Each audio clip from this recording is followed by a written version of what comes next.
everyone. It's day 43. I'm back home already and I'm in my PJs as you can see. These are such a cute PJs I bought. And I just washed my hair and blow dry it.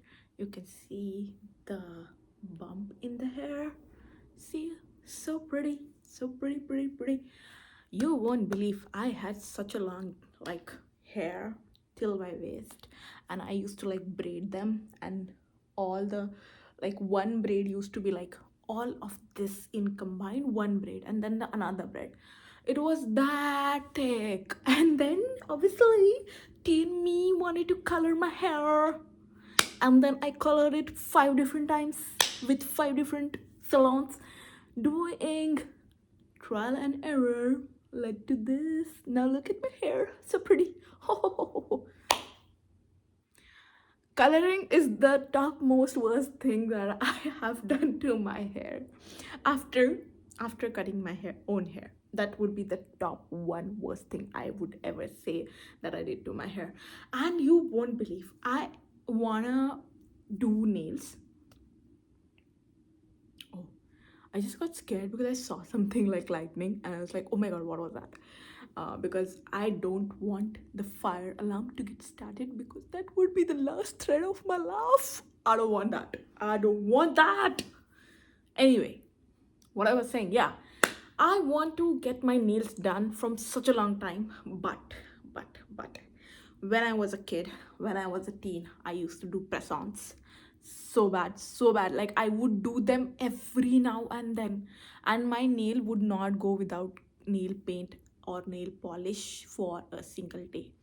It was one of the time that my mother would have to tell me to stop painting it because they won't get enough oxygen and so much chemicals I'm putting on them. And I was like, it's fine, whatever, because teen me was very on spark. Anyway, so but I'm a little bit scared because if after coloring my hair I damaged my hair, what if after doing my nails I damage my own nails and then everything goes bad? I don't want that. Touch wood, because I have a healthy nails, pretty good. Look at them, pink, so pretty. I don't even have to do them every now and then. I just do it every other week. I'll just cut it a little bit, polish it, and keep it on my hand like this. Anyway, but if you are someone who do nails every now and then, or if you are someone who actually do nails on someone else, like you have a business of it, please let me know in the comments that, is it scary to do it? Is it gonna hurt me? Is it gonna ruin my nails? Is it? Please let me know. Okay, enough of the talk. Now let's get to the point. We are going to talk today about something that I just saw while coming home.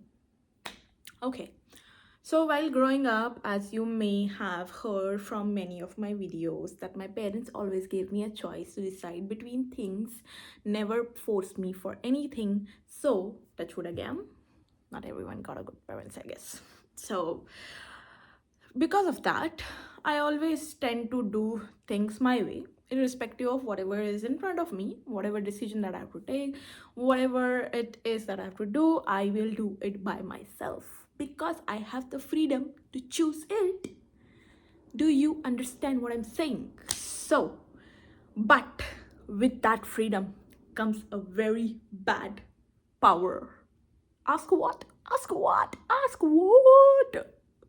So, I feel like I'm high on sugar. I don't know why. I haven't even had it, but I just feel like I'm high on sugar.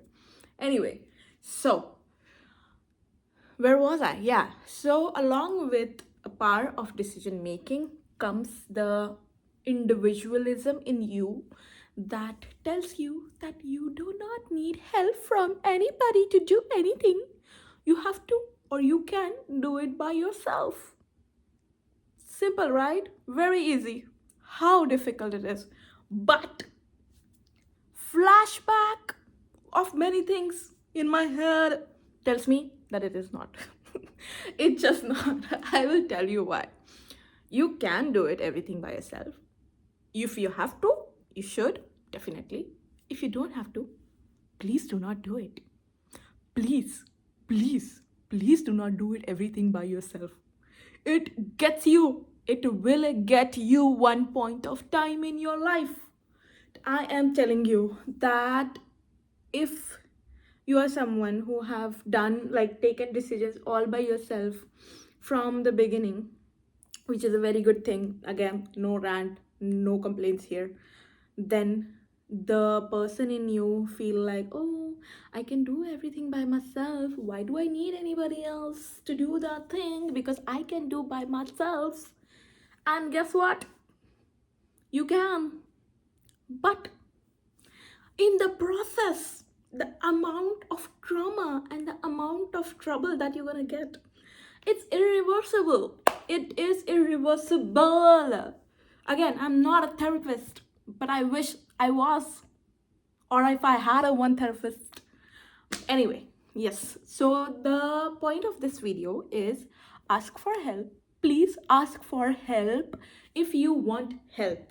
If you think that your tire is punctured, or if you're going from point A to B and you see there is nothing, it's okay to ask for someone to help. You don't know the directions, go ahead, ask for help.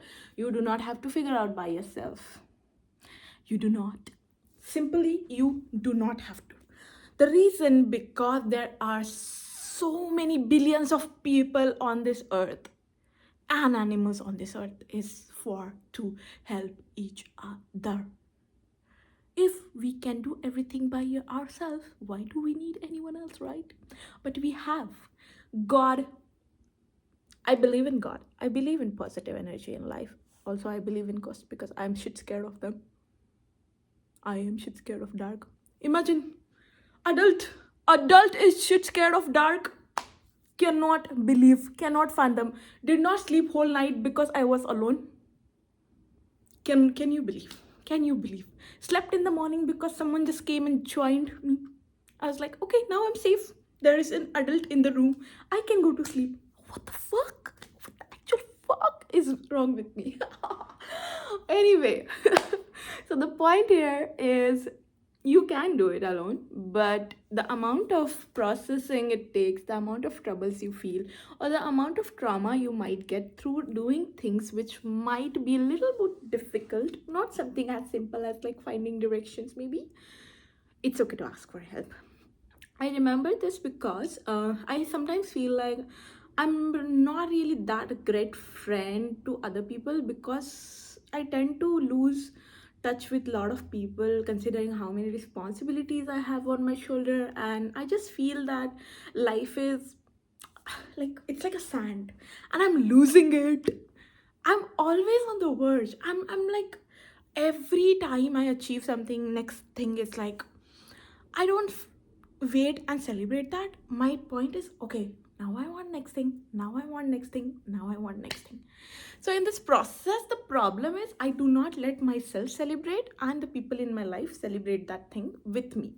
And I completely understand people who decided not to be my friends at some point because I was not up to the mark where they want to meet or they want to hang out or they want to share stories or whatever. I was not there. I was not communicative. I completely understand your point of view. But at the same time, I cannot help my life. The way I live, I have to live. And that's why the friendships are a little bit difficult for me. But after coming here, I moved like what? So far thrice, okay? The first time I moved house, I moved just right in front of my apartment. Like I used to stay here, okay? Apartment number 27 or 20, 27? Yeah, 27. And then I moved to a next apartment, 21, which is right across the apartment. No blunder, nothing. I had a very little like stuff also. I had no furniture except the bed and mattress and some of the stuff because it was furnished house. Again, did it by myself, not a single help. Again, I could have asked for help. People would have helped me. My flatmates were great enough to help me. But I was like, nah, I don't want to bother them. So I did it by myself. One day, I worked whole day. I went home around 8 o'clock. Then not 8 o'clock, sorry, 6 o'clock maybe. 8 is a little exaggeration, okay. But I then moved everything, set it up for a whole week, taking time after coming from home, like work, home. And then my room was finally ready. I stayed in that apartment for a year long till my master's was there. Then I had to move to a different apartment because I switched job, I moved places. So I had to do that. Again, I was thinking how I'm gonna do it. Now you must be thinking you can hire movers. Buddy, this is a student speaking. I had no money and no will to hire a mover, okay? And and this is one of the example, by the way, which had another options, but I chose not to. So I was like, how I'm gonna do it? And at the end of the day, if I had no options, I would like pretty much sold everything and just moved and bought a new stuff in the new house. But one of my real good friend, Samarth, his name, helped me to move my stuff from point A to point B. Helped me. Can you imagine? I cannot. That's why I say that ask for help. Even without asking for a help, he put the bed together for me. My metal bed. It had like a lot of screws. He put it together and he just said, I know how tiring this is process is. So at least after we have our lunch, you can come back and just doze off on the bed. The bed would be ready for you to sleep on. You don't have to sleep on floor and mattress. And I was like, that was actually so sweet of him to think. I didn't ask for it. But again, if I would have asked for it, he would have never said no. It was such a sweet of him to help me in that whole process. Then we went out, like did lunch, did some shopping also, then came back. He dropped me home. Everything was pretty nice, okay? Now, this was one of the example that I'm trying to give you just as an example, because there are hundreds of things that you can do alone, but you don't have to, because the process will be tiring and life is, I don't know, people say life is short, but I don't know. The days are long, buddy. The days are long. And if you don't want them to make feel much longer, make them easier on you. Don't want to burn out, ask for help. This goes without saying in every platform, every career prospect you're working on, whatever, applies everywhere. Applies to your parents also, by the way. If you think that you're going through a hard time and your parents can help you in some or other way, go and just ask them. Sometimes parents have the best solution, by the way. One time I remember I was in a financial crunch, like way bad financial crunch. I was like, what, 21, 22 maybe, and I just started working, and there was something I couldn't figure out and I needed money like right away. I don't even recall what was the scenario, but I was like on my panic mode and I couldn't think of like, oh, what I'm gonna do. And I'm not someone who would go to my parents and ask for money right away.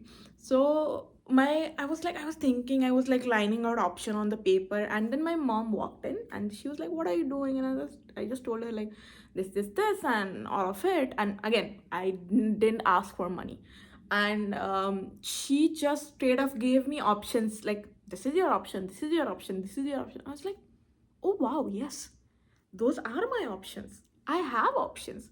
Sometimes it's just that when you're on anxious level or in panic mode, your brain tries to ignore the safe options that are actually available, and someone else can come in and give you a fresh perspective, and that could be a little easy game changer for you.